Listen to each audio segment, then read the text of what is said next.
అసలు సీఎం రమేష్ చంద్రబాబు అక్రమార్జనకు బినామీ, వేల కోట్లు ఎగ్గొట్టిన ఎగవేతదారు. అలాంటి సీఎం రమేష్ కేటీఆర్ పై తప్పుడు ఆరోపణలు చేయడం హాస్యాస్పదం. చంద్రబాబు పార్టీలో ఉండి వేల కోట్ల ప్రజాధనాన్ని దోచుకున్న వ్యక్తి సీఎం రమేష్ ను ఆంధ్ర విజయ్ మాల్యా అంటూ అప్పటి బీజేపీ ఏకిపారేసింది. సీఎం రమేష్ దోపిడీ వ్యవహారంపై విచారణ జరపాలని నాటి BJP MP GVL parliament ethics కమిటీకి ఫిర్యాదు చేశారు. ఈ మేరకు సీఎం రమేష్ ఇంటిపై సిబిఐ రైడ్ కూడా జరిగింది. తనకు జైలు తప్పదని తేలడంతో తమ ముఠా నాయకుడు చంద్రబాబు పథకం మేరకు సీఎం రమేష్ బీజేపీలో చేరాడు.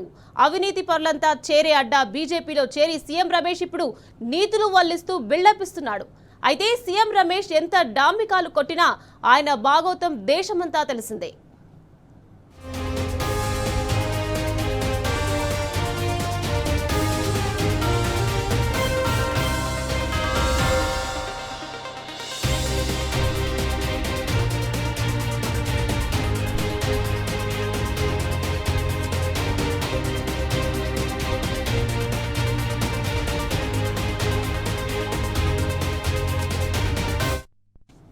రైట్, ఇదే విషయం గురించి మనతో మాట్లాడడానికి బీఆర్ఎస్ నేత క్రిషాంక్ గారు ఫోన్ లైన్ లో సిద్ధంగా ఉన్నారు. నమస్తే అండి క్రిషాంక్ గారు.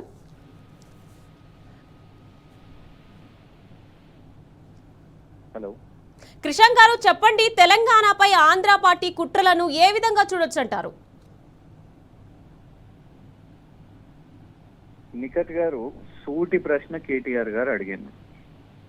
1665 కోట్ల కాంట్రాక్ట్ ఏదైతే గ్రీన్ ఫీల్డ్ రోడ్డు 4th సిటీలో భాగంగా 19 కిలోమీటర్ల రోడ్డు సీఎం రమేష్ కి దక్కింది. దాని వెనుక ఏంటిది అని అంటే కంచెగచ్చిబౌలి ఏదైతే అడవులు ఉన్నాయో దాని చెట్లను ముఖ్యమంత్రి రేవంత్ రెడ్డి గారు నరికేపించి సాక్షాత్తు సుప్రీంకోర్టు కూడా మీరు మళ్ళా మొక్కలు ఎప్పుడు నాటుతారు వాటిని అని అంటే కూడా ఇప్పటికీ కూడా సీఎం రమేష్ కోసం రేవంత్ రెడ్డి గారు ఆ ప్రాజెక్టులో అక్కడ 10,000 కోట్లు ఇక దాన్ని తాకట్టు పెట్టి తీసుకోవడం అందరికి కూడా తెలిసిన విషయమే. దాంట్లో భాగంగా 1665 కోట్ల కాంట్రాక్టు సీఎం రమేష్ కి చెందిన సంస్థ రిత్విక్ ప్రాజెక్ట్స్ కి రావడం జరిగింది. దీన్ని కేటీఆర్ గారు ఎక్స్పోజ్ చేసిండ్రు. ఇది సమాధానం చెప్పకుండా సూటి ప్రశ్న ఇవాళ సీఎం రమేష్ అయినా లేకపోతే స్క్రిప్ట్ రాపించిన రేవంత్ రెడ్డి అయినా కూడా వాళ్ళు చెప్పాల్సింది ఏంటిది, అసలు ఈ కాంట్రాక్ట్ ఇప్పుడు ఆయన్నే ఒప్పుకుంటున్నాడు. నాకు ఫస్ట్ ఏమో ఆయన ఏమంటుండు అని అంటే ప్రొసీజర్స్ ద్వారానే వచ్చినాయి అనేసి ఆయన చెప్తున్నాడు కాంట్రాక్ట్. అది బయట పెట్టండి, దానికి సంబంధించిన ఫైల్ నోట్ ని పెట్టండి. ఎట్లొచ్చింది మీకు ఆ 1665 కోట్ల కాంట్రాక్టు? ఇవాళ అక్కడ ఉన్న రైతులు మాకు అసలు ఈ గ్రీన్ ఫీల్డ్ వద్దు అని వాళ్ళు అక్కడ పోరాటం చేస్తున్నారు. ఎవరి కోసం ఈ 4th సిటీ? ఇట్లాంటి వాళ్ళ కోసమా? ఇంకొకటి, రాజకీయ ఆరోపణలు సీఎం రమేష్ చేసిండు. అసలు first of all CM Ramesh credibility ఏందండి? హిమాచల్లో ఆయనకు కాంట్రాక్ట్ రావడానికి కోసం హిమాచల్ ప్రదేశ్ కాంగ్రెస్ ప్రభుత్వానికి బాండ్స్ ఇచ్చిండు, ఎలక్టోరల్ బాండ్స్. ఇది చెప్పింది ఎవరు? బయట పెట్టింది కూడా ఎవరు? ఇవాళ బీజేపీ ఎంపీ జీవీఎల్ నరసింహారావు గారు ఎథిక్స్ కమిటీ మీరు చెప్పినట్టు ఆయన రాశారు. ఆయన కంప్లైంట్ పెట్టడం జరిగింది. ఆయన మీద రేడ్స్ అయినాయి. ఆయనే బతుకు తెరువు కోసం ఎక్కడ జైల్లో పోకుండా ఆయన మీద రేడ్లు అయ్యేసరికి భారతీయ జనతా పార్టీకి పోయిన వ్యక్తి ఇవాళ ఆరోపణలు చేస్తున్నాడు. పోనీ ఆరోపణల్లో కూడా ఏమన్నా నిజం ఉందా అంటే కవిత గారు జైలు నుంచి బయటికి వచ్చి కొన్ని నెలల తరబడి ఆమె జైలు శిక్షను అనుభవించి ఇవాళ ఆమె బయటికి వచ్చి దాదాపు సుమారు సంవత్సరం కాబోతుంది. 27 ఆగస్టున సంవత్సరం కాబోతుంది. అయితే సంవత్సరం ముందు బెయిల్ నుంచి విడుదలైన కవిత గారినంట విడిపించడానికి కేటీఆర్ గారు ఈయన దగ్గరికి 4 నెలల క్రితం పోయినరంట. స్క్రిప్ట్ చదవడానికన్నా ఏమన్నా బుద్ధి ఉండాలి. రేవంత్ రెడ్డి గారు మొన్న సోనియా గాంధీ గారి లెటర్ ని ఆయన అర్థం చేసుకోలేదు. రేవంత్ రెడ్డి ఇచ్చిన స్క్రిప్ట్ ని సీఎం రమేష్ అర్థం చేసుకోలేని పరిస్థితి వల్ల కేవలం బురద చల్లడానికి. నిజంగానే ఒకవేళ భారతీయ జనతా పార్టీతోనైనా కాంగ్రెస్ పార్టీతోనైనా కేసీఆర్ గారే చేయి కలపాలనుకుంటే డైరెక్ట్ టు సోనియా గాంధీకో డైరెక్ట్ టు నరేంద్ర మోదీ గారికో ఫోన్ కొట్టగలిగే సత్తా కేసీఆర్ గారికి ఉందండి. ఈ జోకర్లు, ఈ రమేష్లు, ఈ రేవంత్లు వీళ్ళు ఎవరు అసలు? వీళ్ళు అసలు నిజంగానే అవసరమే వస్తే. కానీ అట్లాంటి సిచ్యువేషన్ లేదు. ఈ 2 పార్టీలను కూడా కొట్లాడుతున్నది కేసీఆర్ గారు, బీఆర్ఎస్ గారు, ఇటు కేటీఆర్ గారు. కానీ వీళ్ళ కాంట్రాక్ట్ల కోసం ఇది చూడండి, లాస్ట్ టైం 2018లో వీళ్ళందరూ పొత్తు పెట్టుకున్నారు. కాంగ్రెస్ టీడీపీ పొత్తు పెట్టుకున్నది.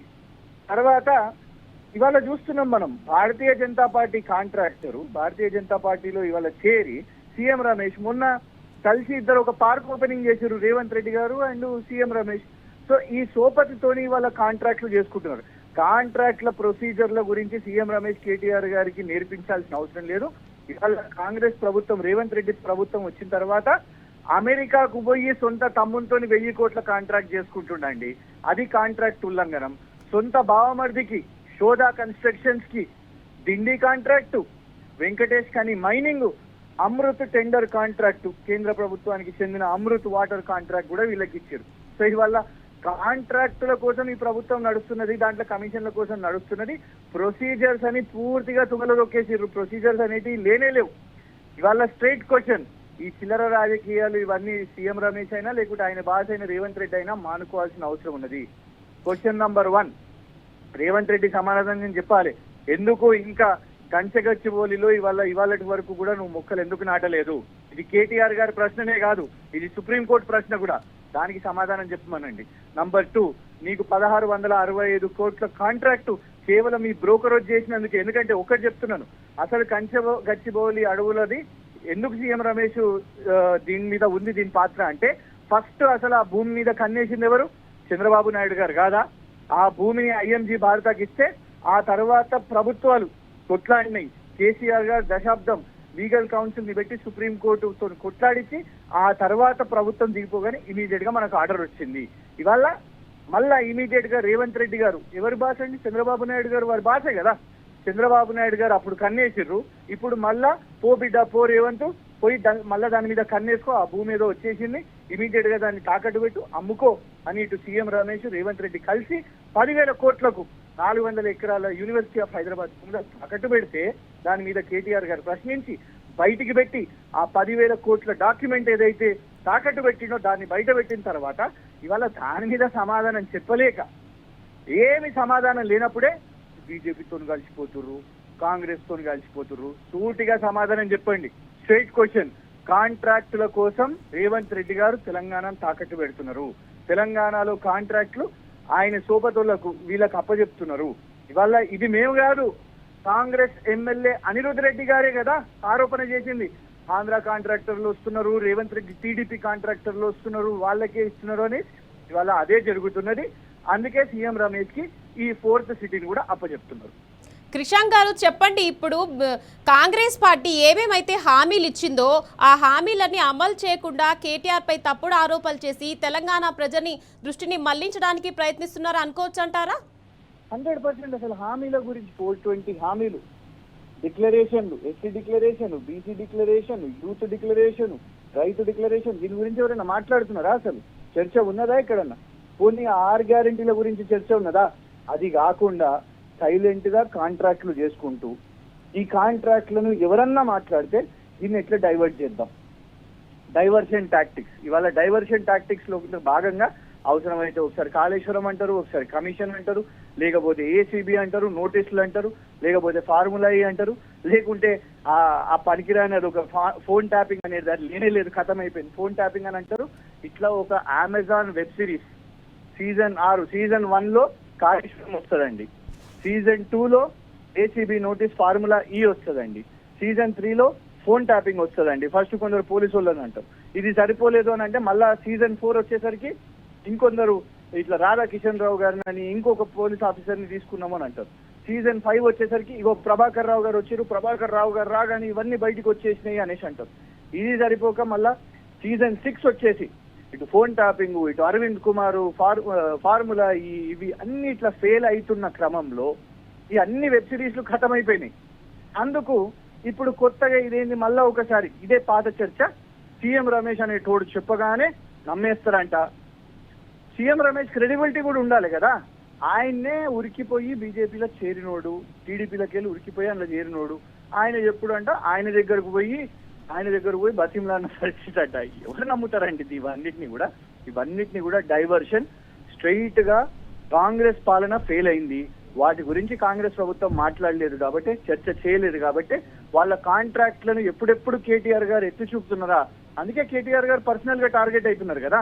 ఉమ్. కేటీఆర్ గారి కుటుంబాన్ని లాగుతారు, కేటీఆర్ గారి ఇమేజ్ ని లాగుతారు, కేటీఆర్ గారి మీద చిల్లర తమ్నేల్స్ కొన్ని ఛానళ్లతో పెట్టిస్తారు. ఇలా చూడండి, సీఎం రమేష్ అనేటోడు మాట్లాడితే కొన్ని కాంగ్రెస్ డప్పు కొట్టే ఛానళ్లు వాళ్ళే ఫస్ట్ వేస్తున్నారు. ఇవాళ సూటిగా డప్పు కొట్టే ఛానళ్లు చెప్పాలి కదా కాంట్రాక్ట్ వచ్చిందా లేదా. ఎవడండి సీఎం రమేష్? ఏం సంబంధం ఆయనకు తెలంగాణ రాష్ట్ర ప్రభుత్వానికి? ఆయనకు రేవంత్ రెడ్డితో సంబంధం ఉంది కాబట్టి ఇవాళ కాంగ్రెస్ భజన ఛానళ్లు అసలు కాంగ్రెస్ వాళ్ళు ప్రశ్నించాలి, ఈ ఛానళ్లు ప్రశ్నించాలి. అయ్యా సీఎం రమేష్, నీకు వచ్చిందా లేదా 1665 కోట్ల కాంట్రాక్టు? ఇది వాళ్ళు అడగాల్సిన ప్రశ్న. కేటీఆర్ గారు అడిగిన ప్రశ్న అది కదా. దాని సమాధానం రాకుండా వీళ్ళన్నీ కూడా డైవర్షన్ తో నడిపిస్తున్నాడు. మళ్ళీ చెప్తున్నాడు, ఆ 420 హామీలు పక్కకు పోయినాయి, గ్యారంటీలు పక్కకు పోయినాయి, డిక్లరేషన్లు పక్కకు పోయినాయి, కాంట్రాక్ట్ల గురించి చర్చ కూడా పక్కకు పోయింది. కేవలం కేసులు, కేవలం ఆరోపణలు. ఏమన్నంటే ఆ కాంగ్రెస్ వాళ్ళు అందరు ఇవాళ చూస్తున్నాం. కౌశిక్ రెడ్డి గారు ఆయన నిన్న ఒక స్టేట్మెంట్ ఇచ్చిండు.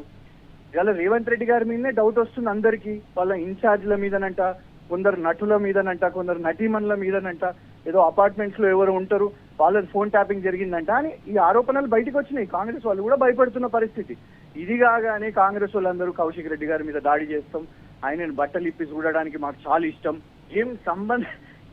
ఇదేమి సంబరమో కాంగ్రెస్ వాళ్ళకు, కౌశిక్ రెడ్డి గారు బట్టలు ఇస్తే ఆయనకు చూడాలని ఉందంట, మేము ఇదంతా చేస్తామని. ఈ అన్ని కూడా ప్రజలకు అవసరమా చెప్పండి? ఇది కాదు కదా. ప్రజలు కోరుకున్నది ఏంటిదంటే నిజానిజాలు కావాలి. ఈ డైవర్షన్ పాలిటిక్స్ కాంగ్రెస్ ప్రభుత్వం బంద్ చేయాలని వాళ్ళ ప్రజలు కూడా డిమాండ్ చేస్తున్నారు. Okay right, thank you Krishank గారు. Thank you.